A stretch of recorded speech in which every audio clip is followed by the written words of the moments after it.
If you find this podcast remotely interesting and helpful, then I ask that you please subscribe and share it with others. This is really just a passion project for me. It's an outlet for me to share what I am learning, which I really enjoy, and I would love it if it's actually helpful to people. So if you could please subscribe and share, it would make my wildest dreams come true. Thank you. All right, on to the episode. Microphone check, microphone check.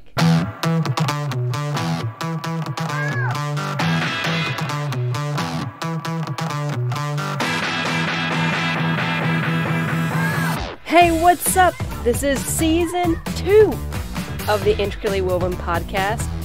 Fun fact, didn't know we were going to have seasons until it happened, so there's that. I am Rachel Cancino-Neal, health restoration coach and officially nutritional therapy practitioner. I'm joined by my husband, Derek Neal. Hey guys. As we dive into the digestive system throughout this season. Does that sound good? It does. I ask that question a lot. You do. I do ask that question. So in today's episode, we're going to take a look back before we go forward. We will glimpse into the future as well, but our main focus is to remember what you have learned. Here's the question we'll be answering today. What does the nervous system have to do with digestion? Are you ready to put your thinking caps on? I always am. Oh, right. Okay, well, in that answer, let's do this. It has been a couple of months since our last conversation, so I'll do you a solid. I'm not going to quiz you this time. So you're off the hook. You're off the hook. I do what I can, Derek. But here's how we are going to do this review. Derek, you get to quiz me. Oh. Yeah, I hope I pass. I hope so too. Yeah. So actually, the reason why I want you to do the quizzing instead of me is because, so you know I was like a former teacher, trained teacher and all this. We learned about like the hierarchy of learning, and among like the top tier is teaching. When you teach something, you learn the thing. Quizzing is kind of a form of teaching because you have to think about things and how to put it in question form. So really what I'm causing you to do, Derek, is think even more and become a better learner. So congratulations. Thank you, hon. Anytime, anytime. All right, well, I'm ready. All right. So, question 1. Okay.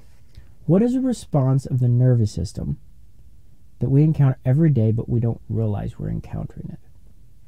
Okay. Are you talking about like our stress response? Sure. Oh, I mean, is that what you're going after? Yes. Okay. So my own question stumps myself. Yeah, you're stumping yourself. Okay, well, I'm going to read into that question and guess that you want to know actually what causes the most stress in our bodies, in our nervous system? Yeah, that sounds pretty good. Okay. That sounds, well, there's a lot of different things that cause stress, but honestly, one of the things that knocks our body into the most stress is our eating habits.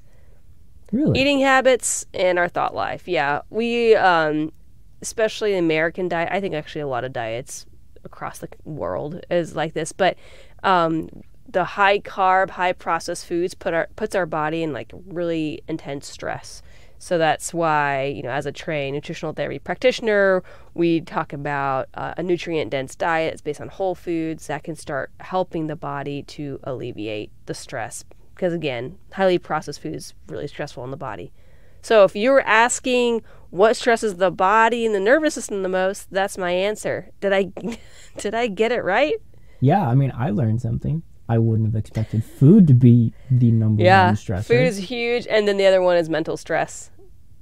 See, I'm asking the question, and yet You're still learning. Okay, all right. So my second question. Okay, let's see if you know what you're actually trying to go after here. In your research and all of your studies, yeah, what have you found to be the number one thing to impact our nervous system? Oh, so maybe this was what the question was originally? I don't know. The answer is still the same. So the number one thing that impacts our nervous system in a negative way would be our diets. We often, like I said, so we highly processed foods, high carbs, high sugar. Also, many people eat things that their body's actually reacting to, and there's symptoms for that, like belching, so like burping immediately after you're done eating, being super bloated, gassy, foggy mind, feeling super tired or super energized. These are all indications actually that what you're eating is impacting. So that's like the number one negative thing that impacts us. If we flip it and say the number one thing to positively impact our bodies, would you like to know that one? I would. Okay. The thing that most positively impact our bodies, I honestly don't know. Off the top of my head, I've read about the negative, but I don't think I had the positive. But the biggest thing that can help get our body out of a stress state into that parasympathetic state is proper breathing. So that's like the fastest way to activate, to calm down the heart rate, to calm down, go from that stress state to that calm state, is by good diaphragmatic breathing. I remember that from season 1. Yeah. We were talking about breathing. Yeah. And I learned that tidbit actually not even in my like science-y books. It was actually in the book Childhood Disrupted. It talks about that's like the fastest way that you can activate the parasympathetic impulses. So, yeah. I don't know if that's what you wanted, but that's how I'm answering. Hey, sounds good to me. Cool. All right, so kind of going into my next question. Okay. One of the things we talked about in last season was about the vagus nerve. What is the impact to the body when that vagus nerve is not at a healthy state? So before I answer this question, as the teacher coming up with this quiz, do you remember the answer? That was the point, but it's okay. You're just asking as an inquisitive learner. That's fine. Derek just wants to further his knowledge as a student of health and wellness, and I accept that this is what he was wanting. All right, so what is the impact to the, what was it? What was the question? What is the impact to the body when the vagus nerve is not at a healthy state? Well, I'm going to spin this question back to you. Do you remember the point of the vagus nerve? Was to filter out like a majority of the information. Brainstem, yes. The reticular activating system has this whole, the reticular formation in the brainstem filters out. But do you personally remember the vagus nerve and its the main impulses it's in charge of carrying? No. He's just staring at me. First thing that comes to mind is... You know this. You got it. I saw that P forming on your lip. Positive and negative charges? Oh. What is it? Oh. I fail and it's not even my quiz. So the vagus nerve's biggest, the impulses that gets carried by the vagus nerves, the majority of it is the rest and digest parasympathetic impulses. And so if the vagus nerve gets weak, which can happen, if the vagus nerve gets weakened, then we're going to go talk more about this in a little bit in this episode and as we continue on. But if that vagus nerve starts to weaken, then your digestive processes get impacted. But there's so many other things that the vagus nerve, like to your heart, to your lungs, so it has a lot of other connections. But the way you see the results of a weakened vagus nerve the fastest is through your digestion because it touches all the digestive organs. Yeah. So we're going to get into that when we actually talk about the anatomy kind of stuff. But yeah. Well, I have in my script to say, well done, Derek.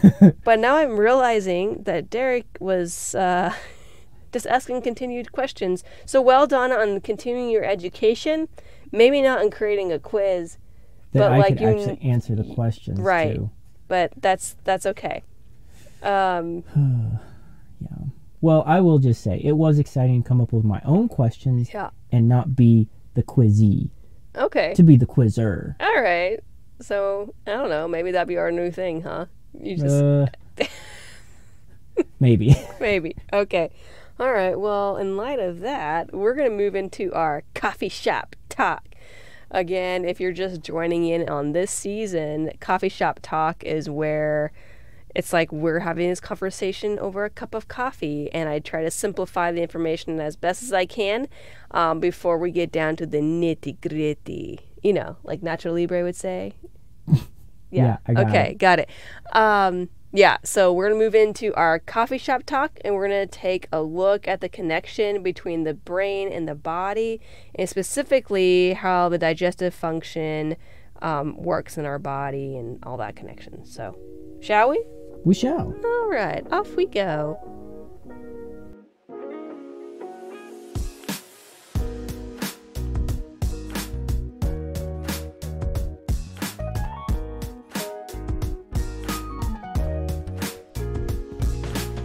Okay, so we're going to start off with talking about the brain's connection to the rest of the body.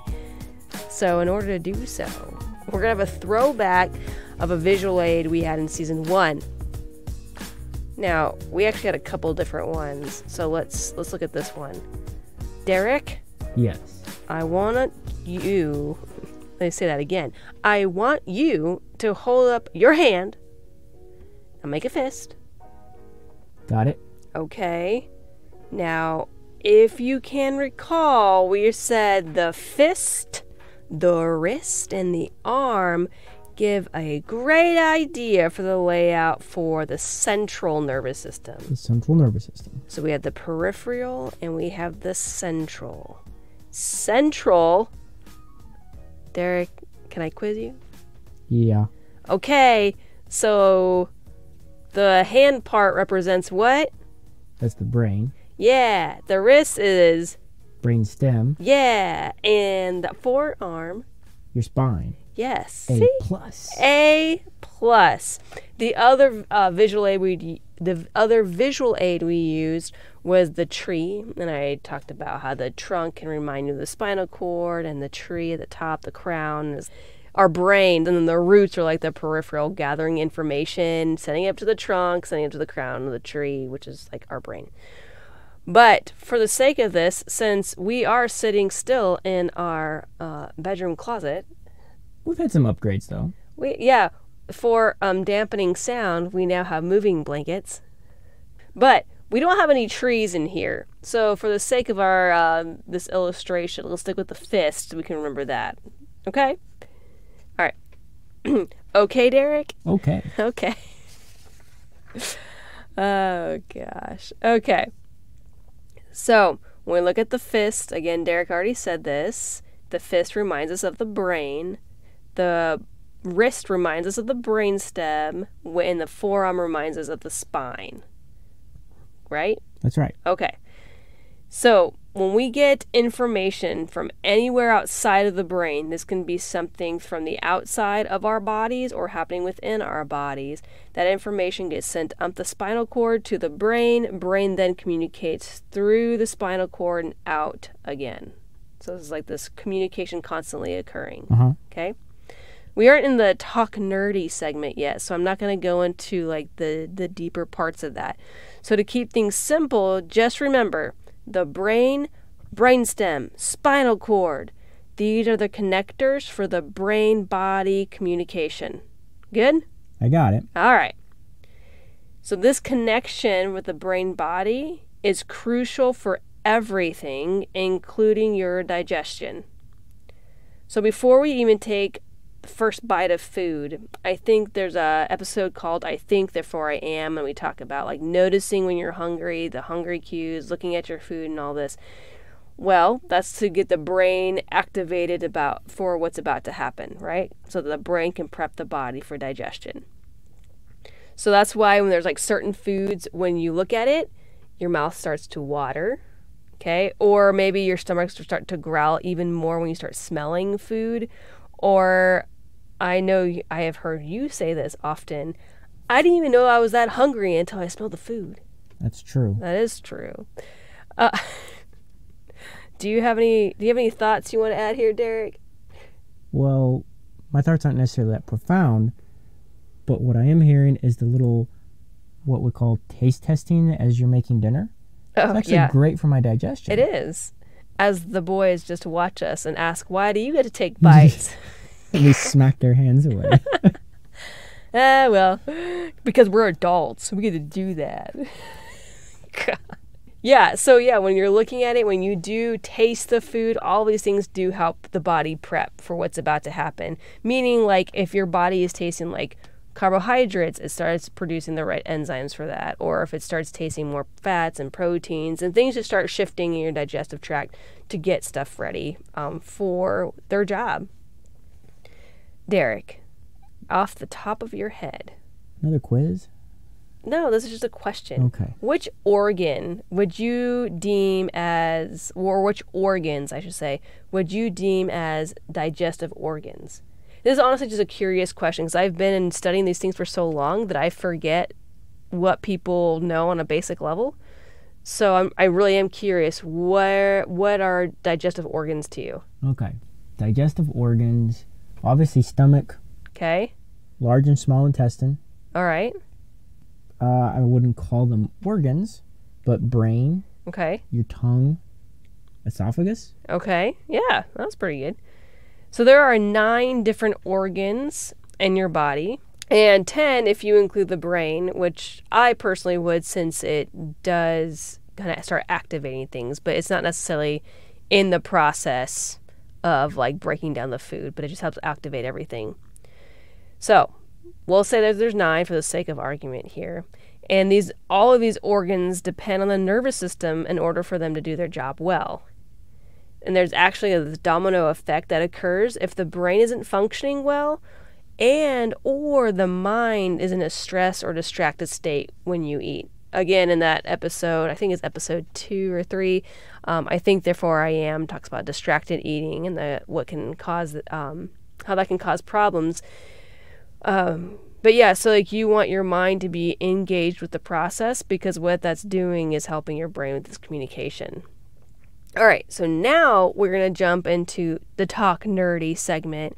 And again, if you're just joining us, Talk Nerdy is where I get into more of like the technical elements, the jargon, to give you further tools so that when you are doing your own research, you can use the specific words, because if you're able to do that, the information you find is actually much better, I think. It's less opinionated and more just like how things work. So that's why I like to do the Talk Nerdy segment, so you have better tools when you're doing your own personal research. All right. So we're going to look at the different organs that are involved in digestion and the 3 main phases of digestion. Let's go.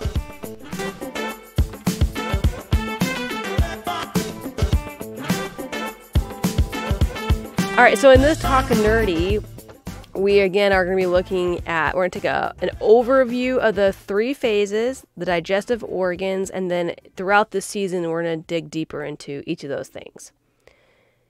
All right, so let's remember, the brain has a direct connection to digestive functions through the vagus nerve. And vagus means the wandering in Latin. So if you recall, like we reviewed just a little bit ago, the vagus nerve is the main carrier of rest and digest impulses. So these are those calming signals that allow the appropriate prep work for digestion to occur. This wandering nerve going from the brainstem down connects to the digestive organs, and this is why brain function, so like the actual health of the brain and that vagus nerve, is so important for proper digestion. When we're looking at the 3 phases of digestion, we have cephalic phase, gastric phase, and intestinal phase. Cephalic, anytime you hear that cephal, you're thinking brain, right? So brain phase in this case. Gastric, stomach acids, gastric juices, gastric phase, and then finally, I think intestinal phase. You've probably heard of your intestines, so that's what that part of that phase. When we're talking about how long this all takes, when you take your first bite until you're having a bowel movement, this can take up to 72 hours, sometimes 5 days. It depends on how fast. If it's slower than 3 days, then we got a problem. And honestly, from like a functional, optimal health standpoint, if you ate something yesterday and your body's not pooping it out today, then that's really slow. It's having a lot of time for lingering in there. So you want to make sure you're having a bowel movement every single day, and that is something that's important to know, whether or not the food you ate 24 hours ago is able to come out, because it affects things. When we're looking at the digestive organs, we go from what I actually think I got this from the Nutritional Therapy Association. I had a similar idea though. This is called the north to south end processes. And these organs are, to do these processes, we have the mouth, okay? Think of the teeth, the tongues, the spit, the salivary glands, all of those. We have the esophagus, the stomach, the pancreas, the liver, the gallbladder, small intestine, large intestine, and then finally where everything exits, the anus. Okay, all of these need to be functioning well, including your brain, need to be functioning well to have optimal digestion. And again, when we're talking about digestion, we're talking about how well do you break down food. You break it down, and then you need to be able to assimilate, which is another step. So you've got to be able to break it down, and then you got to be able to actually use the stuff in your body. So when these organs are in their rest and digest state, so those impulses from the vagus nerve are coming down, then these organs are able to release their hormones, because these produce hormones as well. They're able to release their neurotransmitters that signal the body for digestion. So some of these neurotransmitters and hormones are responsible for like releasing enzymes. Some of them are responsible for contracting muscles and relaxing muscles. So all of those need to be healthy. Your hormones need to be healthy. Your neurotransmitters need to be healthy. And all of those things also depend on digestion. So we really want to make sure everything is working well. So that's why if nervous system health is not great, we're looking at digestion, backtracking to what's going on in the nervous system. Usually, not every single time, but it's really good to take a look at the nervous system. Without these rest and digest impulses, so let's say you do eat in that sympathetic state, or you're very distracted, trying to drive, look at your phone, and eat all at the same time, then you can't digest well, right? So that brain gut, we're usually hearing gut brain. There's also starting brain gut, right? That connection.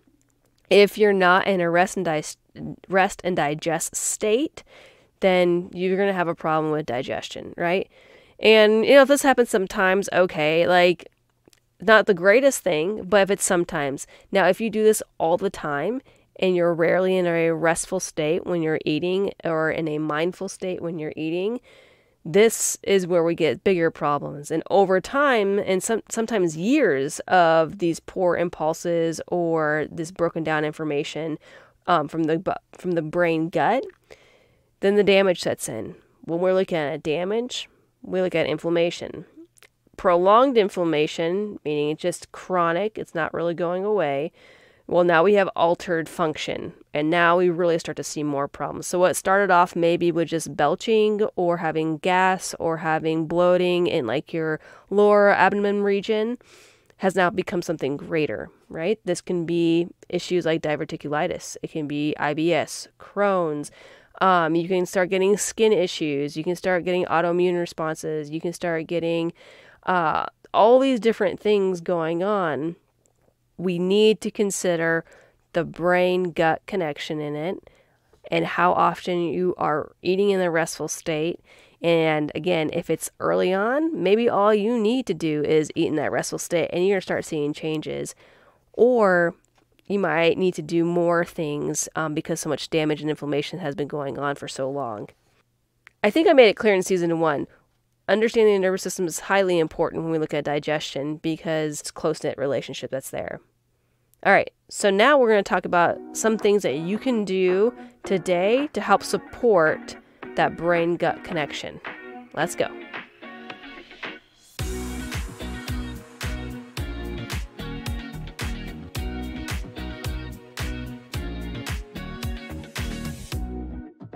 All right, Derek. It had been a couple months since a Talk Nerdy has occurred. How'd that go? It was just as nerdy as I remembered. Oh, I think that's good. Yeah, it is. Because that's like the goal. Good. Okay. All right. So since you're kind of teaching me things today, at least that was the goal. For now, please teach me what you learned from that segment. Well, okay. I actually took two things away. Okay. Number one, Yeah. I wouldn't have called the mouth an organ before, but based off of your north to south explanation, the mouth is considered an organ. So that was cool. Yeah. That is actually... I don't know if the mouth is itself considered the organ, but like everything that's inside of it, all the mechanisms and stuff, it's a part of the process. Okay, so maybe there's still a question mark there. That might be a question mark. Now, when I went through to confirm everything that I knew, that kept popping up as one of the organs. So, and then fun side note on that, I was trying to find out how many organs there are in the body, like total. Apparently that's a debatable thing. So maybe the mouth is a part of that debatable thing. So we're not going to get to that. But all I can tell you for certain, now I feel humbled, but what I can tell you for certain is that the mouth is 100% a pivotal part of digestion. We'll leave it at that. Yeah. Well, kind of speaking to the number of organs, you listed left, 9 of them? Yeah. I was like, well, that's like all the organs I can think of in our body, other than our heart. Oh, gosh. I know it's not true, but that was all I could come up with. Yeah. But the other thing I did learn was just the simple fact of eating while driving or eating while I'm still working continually will have major effects on my digestion. Yeah. And I know you've told me that before, but actually listening to it again, it's just such a good reminder. Yeah. And it's interesting because, like, I know this stuff, and yet that practice of just sitting down, being in a calm state, and just focusing on the moment is so difficult. I think because in our culture, it's so busy-based that to pause for lunch, like, our kids go to co-op, and they have, like, 20 minutes to eat their lunch. And it's like, how can you be in a restful state in 20 minutes? You know what I mean? Like, our culture just does not embrace restful eating, which is disappointing. Okay. So, I always like to give you some kind of like lifestyle or maybe some kind of food habit to implement in these, like, what you can do segments. Since everybody's body is different and what works for you may be different than what can work for the next person, I don't like to suggest specific like supplements and herbs on this podcast just because, again, you're also different. And because I don't know what the cause of your symptoms are. So there are some like general like food things that you can do, like apple cider vinegar generally is a good thing to take, but not for everybody. Lemon can be great, but not for everybody. So if you would like to have more like one-on-one recommendations specific to you, that's where you can partner with me so that I can empower you and equip you to find the root causes of what's going on in your body and help alleviate symptoms. You can check that option out by going to icanreclaim.com. Take a look around, get acquainted. But yeah, that'll give you the information that if you want to become a client, that's how you can do that. So I'm going to offer like the general things that you can do to support the brain-gut connection. And these will sound familiar. I will sound like a broken record because I have mentioned these before, but they were worth remembering because, again, even me, this person that teaches you all this wealth of knowledge, struggles immensely with sitting down, taking the time, looking at the food, and enjoying the moment. And look at that. That's number one, the thing that you can do. So take time when you get your food, especially meals. Snack would be great as well, but especially meals since they tend to be bigger. You really need to take time to allow your senses to engage with the food. So I'm talking about seeing it, smelling it, giving it a little taste, touching it. All of this is telling your brain what's about to happen. Your brain translates that and then gets those organs ready for the digestive processes. So the sensories are there to help the brain help your body. Okay, so give it a moment. 1 to 2 minutes would be ideal. This might be surprising to you, and I have mentioned it in other parts for helping to calm the nervous system. Sing a little tune before you start to eat. Derek, do you know why I would say sing a little tune? I know it does something to the vagus nerve because you have the boys sing when they're struggling to think of something. Yes, I do.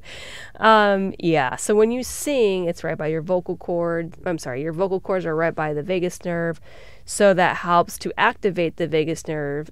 And remember, the vagus nerve is the main carrier of those rest and digest impulses. So assuming that your vagus nerve is functioning, singing can just help get that activated, and it can start calming the body down, which is ideal for when you're about to eat.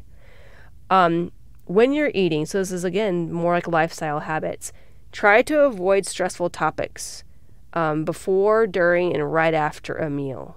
If your heart rate starts to get pumped during mealtime, red flag, that means you're getting in a stressful state. Back off that conversation, whatever it might be. If it can come a pause, or if you need to pause eating, do that, because we want to be, Derek, say it with me, rest and digest. Rest and digest. Rest and digest. I threw him a curveball there. Yes. If you're getting stressed while you're eating, take a pause from eating. Take some apple cider vinegar. Again, not everybody can handle apple cider vinegar. But if you can, that can just help keep the body going where it needs to go for digestion. But yeah, pause that conversation. Do not engage in the stress while you are eating. And then finally, take a moment before you start eating just to be grateful. Gratefulness opposes stress. This is good news for your mind health, but it's also good for digestion.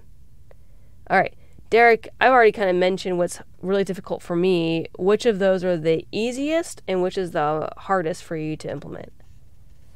Well, the see it, smell it, give it a taste is pretty easy. Okay. But I will tell you that if you started to implement singing a family tune before a meal, I'm going to object. Okay, well, I can just imagine the boys' face being so thrilled. They would be thrilled. Oh my goodness, they totally would be. Okay, but I said the most difficult for you to implement. That would be the most difficult. Not that you oppose, but what would be the most difficult? I mean, that... Oh, okay, so you just, that would be difficult. Why is that? Just singing in general is difficult for me. Oh. Okay, wow, learn something new. We've been married for, I always skip way ahead. We've been married for 12 years. I keep saying 13 years, even though we're 8 months away from that. But truly, you can be married to somebody for 12 years and known them for 15 years, and still you learn something new every day. It's true. That's nice.